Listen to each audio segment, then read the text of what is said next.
দখলদার ইসরায়েলি বাহিনী এবং ফিলিস্তিনি পুরোদমে যুদ্ধ চলছে, জানিয়ে দিব হাতে থাকা সর্বশেষ আপডেট আন্তর্জাতিক সংবাদ। প্রথমে সংবাদ শিরোনাম।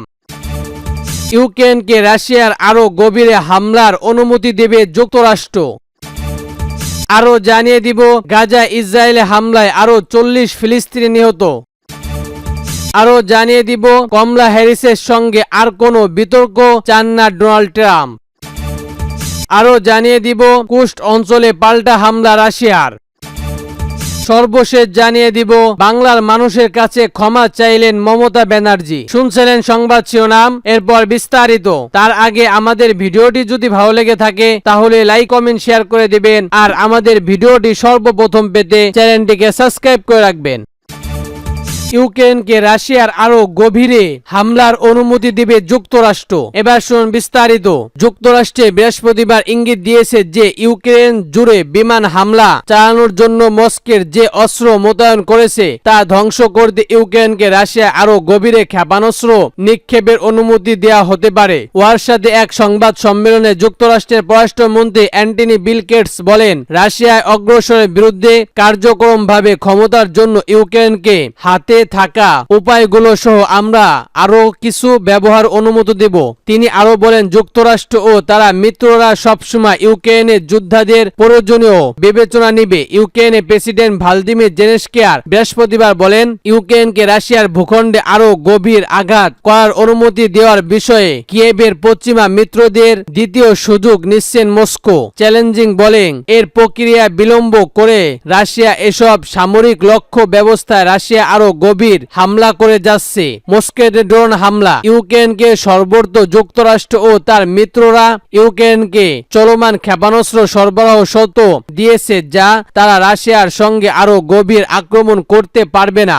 তাদের আশঙ্কা এরকম হলে ইউক্রেনের বিরুদ্ধে 30 মাস সময় চলা রাশিয়ার যুদ্ধ আরো স্থগিত হবে। ইউক্রেনকে মস্কোর ড্রোন দিয়ে আক্রমণ করেছে এবং ইউক্রেন রাশিয়ার সীমান্তর কাছাকাছি লক্ষ্যবস্ত গোলাবরুদ রয়েছে। তবে জেলেনস্কি বারবার দাবি করেছে তারা পশ্চিমা মিত্রদের যাতে কিয়েভের রাশিয়া সেখানে ইউক্রেন অঞ্চলে আক্রমণ করার জন্য আহ্বান ক্ষেপণাস্ত্র সরবরাহ করে এমন লক্ষ্যবস্ত আঘাত করার অনুমতি দেয়। আগস্টে প্রথম দিকে শুরু হওয়ার বিতর্কিত হামলার কিয়েভের বাহিনী রাশিয়ার দক্ষিণ অঞ্চলে কুর্স্ক অঞ্চলে বেশ কিছু এলাকা দখল করে, কিন্তু সেগুলো পূর্ণ দখলের আগ্রহী চেষ্টা করার প্রতিশ্রুতি রাশিয়া গত 5 সপ্তাহে ইউক্রেনে তাদের বোমা বর্ষণ বৃদ্ধি করেছে। ব্লিংকেন এবং ব্রিটিশ পররাষ্ট্রমন্ত্রী ডেভিড লেমি যুদ্ধের পরিস্থিতি এবং তাদের ক্ষয়ক্ষতি প্রয়োজনীয় সম্পর্ক কিয়েভের ইউক্রেনীয় কর্মকর্তাদের সঙ্গে সাক্ষাৎ করার একদিন পরে বৃহস্পতিবার ব্লিংকেন পোল্যান্ডের পররাষ্ট্রমন্ত্রী রবার্ট শিকারের সাথে কথা বলেন। গাজায় ইসরায়েলি হামলায় আরো 40 জন ফিলিস্তিনি নিহত। এবার শুনুন বিস্তারিত।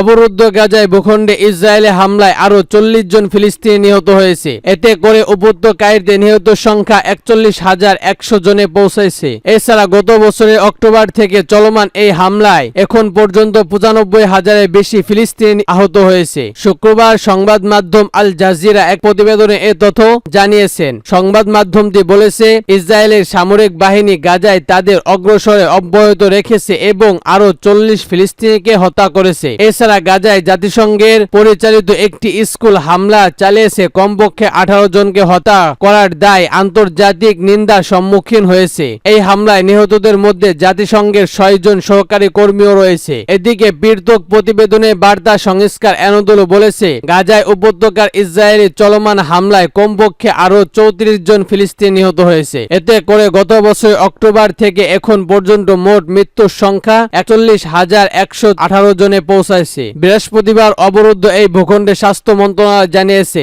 মন্ত্রণালয়টি এক বিবৃতিতে জানিয়েছে, এই হামলায় আরো অন্তত 95,125 জন ব্যক্তি আহত হয়েছে। মন্ত্রণালয় আরো বলেছে, গত 24 ঘন্টায় ইসরায়েলি বাহিনীর অব্যাহত অগ্রসরের 34 জন নিহত এবং আরো 95 জন আহত হয়েছে। অনেক মানুষ এখনো ধ্বংসপূর্ণের নিচে ও রাস্তায় আটকা পড়ে আছে। আছে, কারণ উদ্ধারকারীরা তাদের কাছে পৌঁছাতে পারছেন না। ফিলিস্তিনি স্বাস্থ্য কর্তৃপক্ষ মনে করেন গাজায় উপত্যকার জুড়ে ধ্বংস হওয়া বাড়ি ধ্বংসপূর্ণর নিচে এখনো 10,000-এরও বেশি লোক নিখোঁজ রয়েছে। মূলত গাজায় অবিলম্বে যুদ্ধবিরতির দাবি জানিয়ে জাতিসংঘের নিরাপত্তা পরিষদের প্রস্তুতি সত্ত্বেও ইসরায়েল অবরুদ্ধ এই ভূখণ্ডে তার নৃশংসতা আক্রমণ অব্যাহত রেখেছে। উল্লেখযোগ্য, গত 7 অক্টোবর হামাসের নজরবিহীন আত্মসমর্পণ হামলার পর থেকে ইসরায়েলি গাজায় উপত্যকার অবিরাম বিমান ও স্থল হামলা চালিয়ে যাচ্ছে। ইসরায়েলি এই হামলায় হাসপাতাল, স্কুল, শরণার্থী শিবির, মসজিদ, গির্জা, হাজার হাজার ভবন ক্ষতিগ্রস্ত বা ধ্বংস হয়ে গেছে।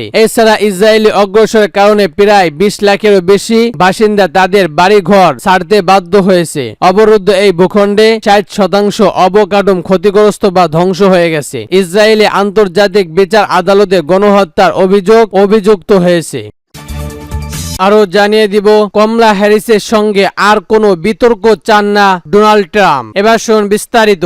মার্কিন ভাইস প্রেসিডেন্ট ও ডোমেস্টির দলীয় প্রার্থী কমলা হ্যারিসের সঙ্গে আর কোনো টেলিভিশন বিতর্ক অংশ নেবেন না বলে জানিয়েছেন সাবেক মার্কিন প্রেসিডেন্ট ও রিপাবলিকান প্রার্থী ডোনাল্ড ট্রাম্প। খবর বিবিসি। শুক্রবার 13 সেপ্টেম্বর ট্রাম্প তার নিজের সামাজিক যোগাযোগ মাধ্যমে টুইটার সোশ্যালে এ তথ্য নিশ্চিত করেছেন। তিনি জানান, আগামী নভেম্বরে আনুষ্ঠানিক মার্কিন প্রেসিডেন্ট নির্বাচনের আগে কমলার সঙ্গে আর নির্বাচনী বিতর্কে অংশ নিচ্ছেন না। এর আগে গত মঙ্গলবার টেলিভিশন চ্যানেলে এবিসি নিউজ আয়োজিত প্রথমবারের মতো ট্রাম্পের সঙ্গে কমলার মুখোমুখি বিতর্ক হয়েছে। বেশ কয়েকটি তাৎক্ষণিক জরিপে বলা হয়েছে বিতর্কে কমলা ট্রাম্পের চেয়ে ভালো পারফরমেন্স করেছে। তবে ট্রাম্প বলেছে ভাইস প্রেসিডেন্ট হিসেবে কমলা উচিত তার দায়িত্ব মনোনিবেশ করা। সিএনএন এক জরিপে বলা হয়েছে বিতর্কে ট্রাম্পের তুলনায় কমলা বেশ ভালো করেছে। জরিপে কমলার পয়েন্ট 63 এবং ট্রাম্পের পয়েন্ট 37।